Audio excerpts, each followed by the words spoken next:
வணக்கம் அன்பு நண்பர்களே.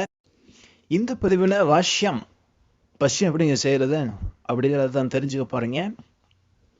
ஏன்னா நிறைய நண்பர்கள் கேட்டுக்கிட்டதுனால இந்த வீடியோ பதிவு போகிறேன். அதுக்கு முன்னாடி நம்ம வீடியோ பதிவை சப்ஸ்கிரைப் பண்ணாதவங்க பண்ணிக்கோங்க நண்பர்களை. லைக் பண்ணுங்கள். உங்கள் நண்பர்களுக்கெல்லாம் இதை ஷேர் பண்ணுங்கள் நண்பர்களை. ஏன்னா இது முக்கியமான விஷயம். ஏன்னா வசியம்னு ஊரெல்லாம் நிறைய சொல்லிட்டு இருக்கிறாங்க. வசியம் எதில் வேணாலும் செய்யலாங்க. சரிங்களா? வசியங்கிறத யாரையும் கெடுக்கக்கூடாதுங்க, நல்லது செய்யலாம். சரிங்களா? ஏன்னா இந்த மாதிரி சாஸ்திரிகள்கிட்ட எல்லாம் அந்த மாதிரி வசியம்லாம் மை கேட்டு அதை ஏன்னா விலை உயர்ந்தமைகளை தான் தருவோம். அதே மாதிரி வேலையும் பார்த்தீங்கன்னா அது மையில் வச்சுருந்தீங்கன்னா நீங்கள் எதையும் நோக்கி வரீங்களோ அது வாங்கின அரசு பாட்டில் வேலை பார்க்கும். அதான் மை. சரிங்களா? மை எதில் வேணாலும் செயற்படலாம். சரிங்களா? அதுக்கான மந்திர ஒளிகளும் மந்திர உச்சாடனங்களும் தான் தேவை. நாங்கள் அதை ஒன்று வேத மந்திர ஒளியில் சொல்லி மாணவ அளவுக்கு பெரிய லெவலில் வெற்றியில் தரக்கூடிய விஷயங்களை நாங்கள் செய்கிறோம். மைமையை தான் பண்ணிகிட்ருக்கோம். சரிங்களா? இந்த மையெல்லாம் பெருங்கொண்ட செல்வந்தர்கள் தான் இவரை நோக்கி வாங்கிட்டு போவாங்க. சரிங்களா? இது இப்படியே அழிஞ்சு போயிடக்கூட இருந்தாலும் ஏன்னா விஷயம் பார்த்தீங்கன்னா அது லட்சக்கணக்கோட வெளியே வருது. வசியம் இதில் தான் பண்ணணுங்கிறது இல்லைங்க. பூக்கள் இருக்கு இல்லைங்களா? பூக்களில் செய்யலாங்க, பழங்களில் செய்யலாங்க. ஆனால் எந்த நோக்கத்துக்காக செய்கிறோம் அப்படிங்கிறது ரொம்ப முக்கியம். யாரையும் கடுக்க செய்யக்கூடாதுங்க.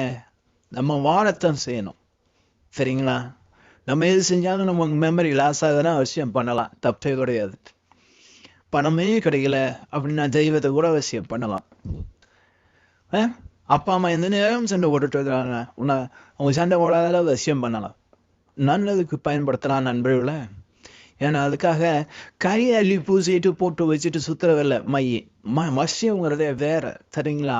அதனால நம்ம இயற்கையிலே பூக்கள்லாம் முகர்ந்து பார்த்தாலே வசியமாகும். அந்த மாதிரி பூக்கள்லாம் எத்தனையோ இருக்கு. அது நிறைய பேருக்கு தெரியாது. எதுக்காக இதெல்லாம் சொல்றேன் சொன்னா, இதெல்லாம் அதனோட வேத குறிப்புகள் தான் இருக்கு. இதெல்லாம் வெளியில சொல்லிட்டு இருக்க மாட்டாங்க.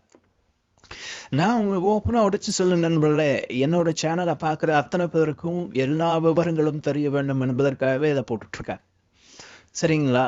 எதுக்கு சொல்ல அப்படின்னாக்க, பூக்களே போதும் ஒருத்தரை வசியம் பண்ணுவதற்கு. பூக்கள் போதும், சரியான உச்சாரணம் இருந்தாலே அவர்கள் வசமாகி விடுவார்கள். அன்பு நண்பர்களே, வசியம் என்பது முக்கிய தேவைக்கு நம்மளுடைய பாதிப்பு யாருக்கும் எந்த விதமான பாதிப்பும் ஏற்படாத வகையில் தேவைப்படுகின்றவர்கள் இதை நீங்கள் செய்து பார்க்கலாம்.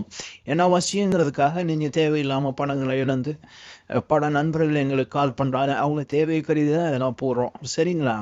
அதனால் வர ஸ்கிரீனில் உள்ள நம்பருக்கு கால் பண்ணுங்கள், தேவைப்பட்டவங்க கேளுங்க, நல்லதுக்கு மட்டும் பயன்படுத்தி கொடுங்க.